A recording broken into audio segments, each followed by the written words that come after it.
Okay, so sa mga gusto pong magpa-appointment sa CFO, GCP po, ito po yung gagawin natin. Input lang po natin yung, punta po tayo sa link nila, cfo.gov.ph. And then, ito po, lalabas po ito. So, since guidance and counseling program po tayo, ito po yung i-click natin, huwag po yung pink or red. Dun po tayo sa blue. And click lang po natin yung register here. And ito po yung lalabas. So, siguro alam naman po natin kung bakit tayo kukuha ng ganito dahil ito po ay para sa mga spouses. Nakalagay nga po dito na this is for those Filipinos going abroad as spouses, fiancé, and other partners of foreign nationals, blah, blah, blah. Basahin nyo na lang po. And click po natin yung dito sa Manila office. Ayan. Para makapag-appointment tayo. Sundin lang po natin. Nandyan naman po kung paano gawin ang appointment. So, ayan. Unang-una, reserve and register online to attend guidance and counseling program in person. Tapos, pipiliin po natin kung anong office. So, meron po silang Manila office, Cebu, and Davao. So, since sa Manila office po ako pupunta, click ko lang po yung sa Manila office. And yan, may magpa-pop up po. Click mo lang po yung agree. And dito po tayo gagawa ng appointment. Ayan, nakalagay po dyan yung mga personal details para makagawa ng appointment.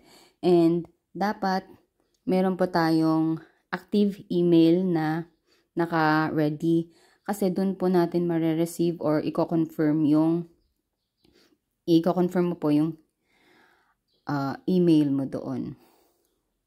So, aside from that, kailangan din po meron na po tayong visa bago po magpa-appointment sa CFO.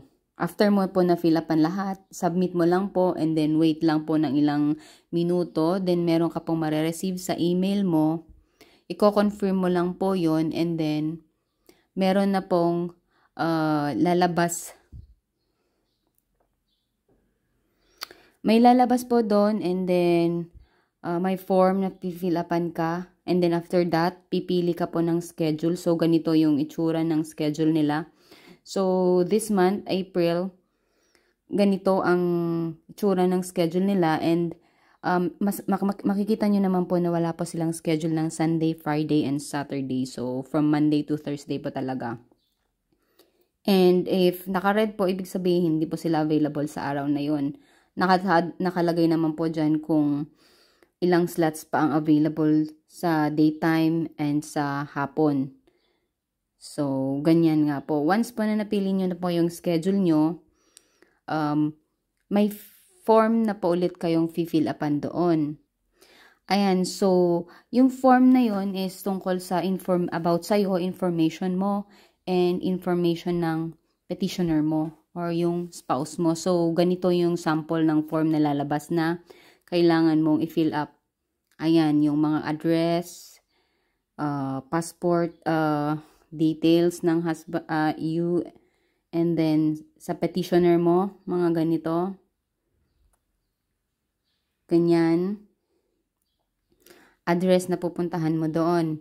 And then after that, ganito yung lalabas. Lalabas yung appointment details mo. Nakalagay din doon ang reference number, name, email, country of destination, date of appointment, and time. After that, click mo lang po yung send email with barcode form. And doon po sa email nyo, check nyo po ulit. Mare-receive nyo po doon na yung barcoded form. Kung saan, yun po yung ipiprint nyo. Okay, once na nakita nyo na po yun, nasend nyo na po yun, ganito po yung makikita nyo. Ganito po yung sample ng barcoded form. Bale, ito po yung ipapaprint nyo. Ganyan. Nakalagay dyan yung appointment details, anong date, at office, yung address na pupuntahan mo.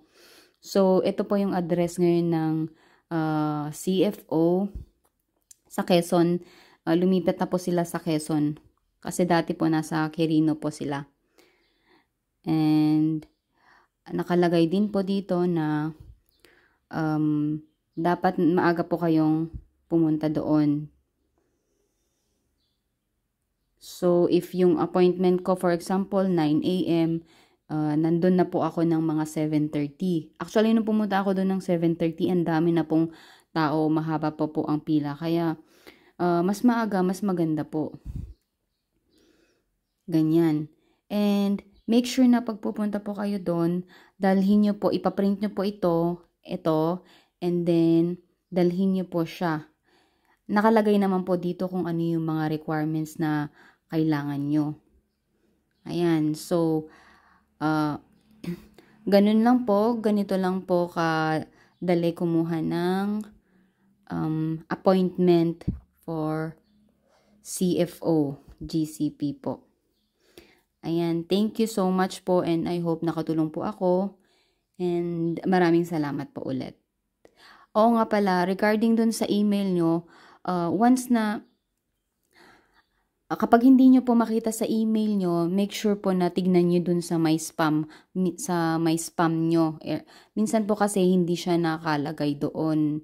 Kaya kailangan nyo pong i-open yung sa spam nyo at baka nandun nga po yung message from CFO. Thank you.